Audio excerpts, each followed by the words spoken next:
In a quiet little American town called Millbrook, surrounded by wide fields of golden wheat and sprawling apple orchards that stretched as far as the eye could see, there lived a young girl named Lucy.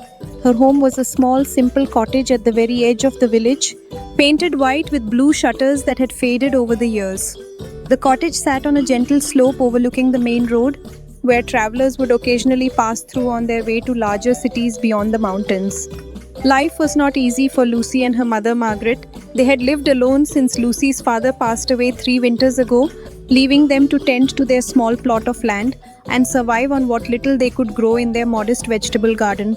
The apple orchards that once gave basket after basket of crimson and golden fruit had suffered terribly from a long, merciless dry summer. The sun had beaten down relentlessly for months, turning the usually fertile soil into hard, cracked earth. Rivers and streams that normally babbled with fresh water had dwindled to mere trickles, and this year there were almost no apples to be found anywhere in the valley. The other families in Millbrook were struggling too. Mrs. Henderson, who ran the general store, had to reduce her stock to almost nothing. The blacksmith, Mr. Thomas, took on work mending tools from neighboring towns just to keep food on his table. Children who once played freely in the orchards now helped their parents search for any remaining fruit that might have survived the drought. The whole community had pulled together, sharing what little they had, but even their collective resources were running dangerously low. Lucy's mother worked tirelessly, taking in mending and washing clothes for the few families who could still afford such services. Her hands, once soft and gentle, had become rough and calloused from the constant work. Despite their hardships, Margaret always maintained a positive spirit around Lucy, never letting her young daughter see the worry that kept her awake at night, calculating and recalculating how to make their meager supplies last through the coming winter. One crisp autumn afternoon, when the leaves on the trees had turned brilliant shades of orange, red, and gold, Lucy's mother returned from her daily search through their small orchard. Her face was weary, but there was a glimmer of joy in her eyes. She placed a single shining apple into her daughter's wicker basket, a basket that Lucy's grandmother had woven years ago with careful, loving hands. The apple was perfectly round, deep red with streaks of yellow, and without a single blemish. It was the very last apple of the season, perhaps the last apple in all of Millbrook.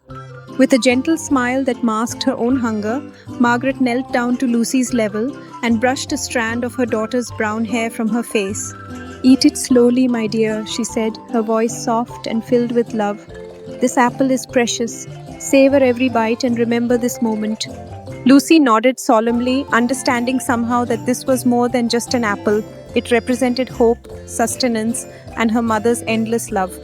Lucy carried the apple outside, feeling its smooth weight in her small hands.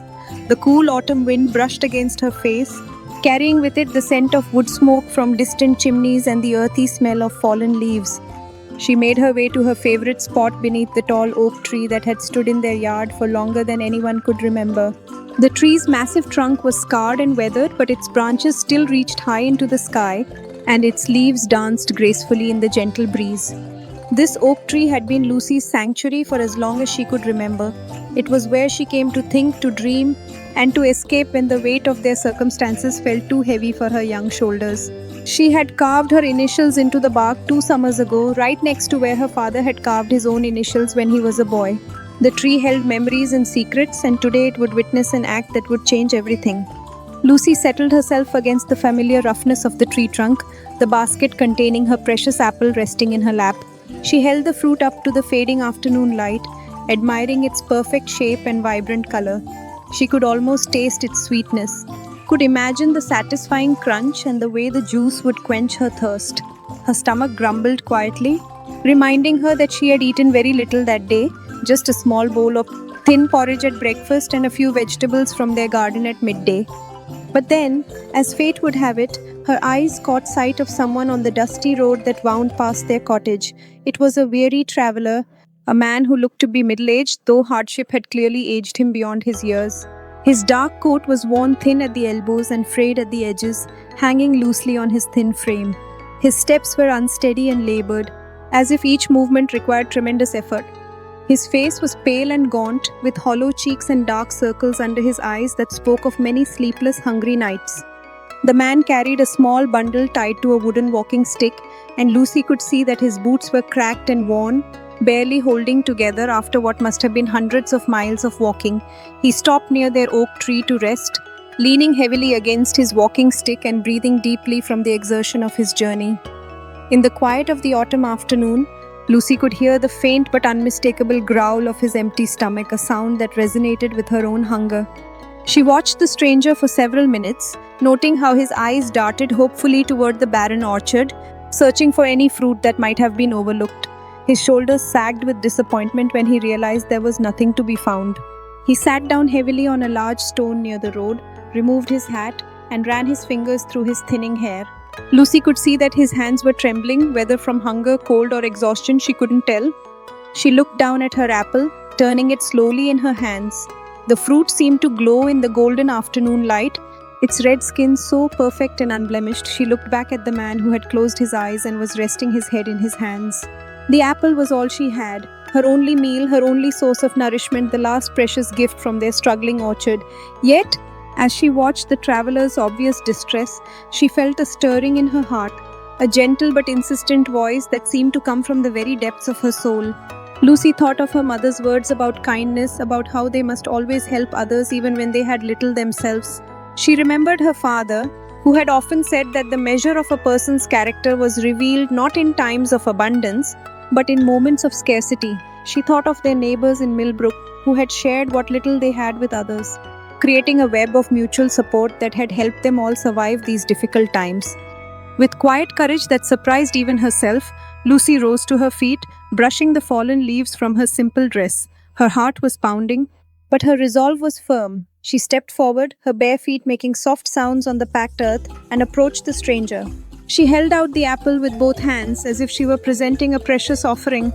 "Sir," she said softly, her young voice clear in the stillness of the afternoon, "would you like this apple? You look very hungry, and I think you need it more than I do."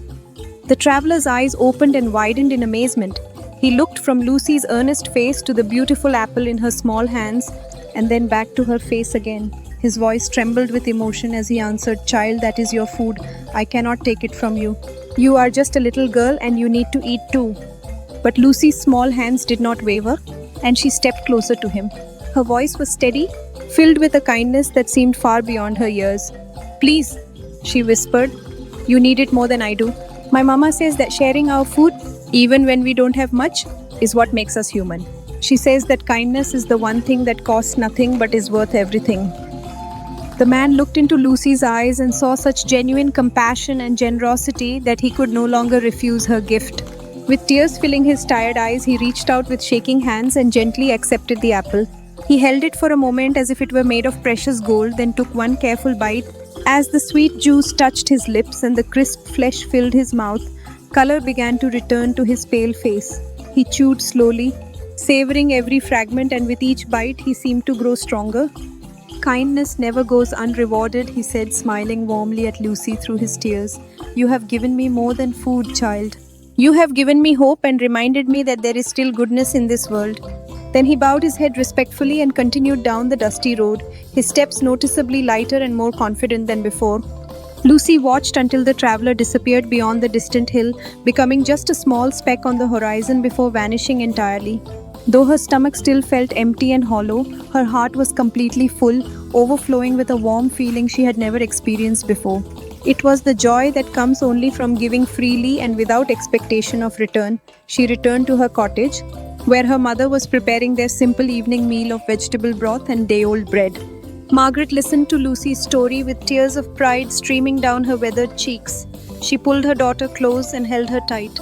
"Lucy," she said, her voice filled with emotion, "true generosity is giving even when you have very little, and kindness always finds its way back to us, though we may never know how or when." That night, Lucy slept more peacefully than she had in months, her dreams filled with images of helping others and spreading kindness throughout the world. At dawn, just as the first rays of sunlight were painting the eastern sky in shades of pink and gold, a gentle knock came at their cottage door. Lucy and her mother hurried to answer it, wondering who could be calling at such an early hour. On their doorstep sat a great wicker basket, larger than any they had ever seen, filled to overflowing with the most beautiful apples, pears, fresh warm bread, golden honey in glass jars, and other wonderful foods. A small piece of paper rested on top of the bounty. Margaret picked up the note with trembling fingers and read aloud. To the kind girl who shared her last apple with a hungry stranger, may your home never be without kindness or fruit. The world needs more hearts like yours. Lucy's mother embraced her daughter tightly, whispering through her joyful tears, "You see, my dear, a kind heart always brings blessings, often in ways we never expect." From that remarkable day forward, Lucy never forgot the profound lesson she had learned. She grew up to be a woman known far and wide throughout the region for her extraordinary generosity and compassion, always remembering the autumn afternoon when one perfect apple, freely given from a loving heart, changed not only a stranger's life but her own destiny as well. And whenever she told the story to others, she would always end by saying, "True wealth isn't measured by what we keep, but by what we give away." Thanks for watching. If you enjoyed this video, don't forget to like, share, and subscribe to Bright Owl for more inspiring stories and insightful content. Hit the bell icon so you never miss an update. Until next time, stay curious, stay wise, and keep shining with Bright Owl.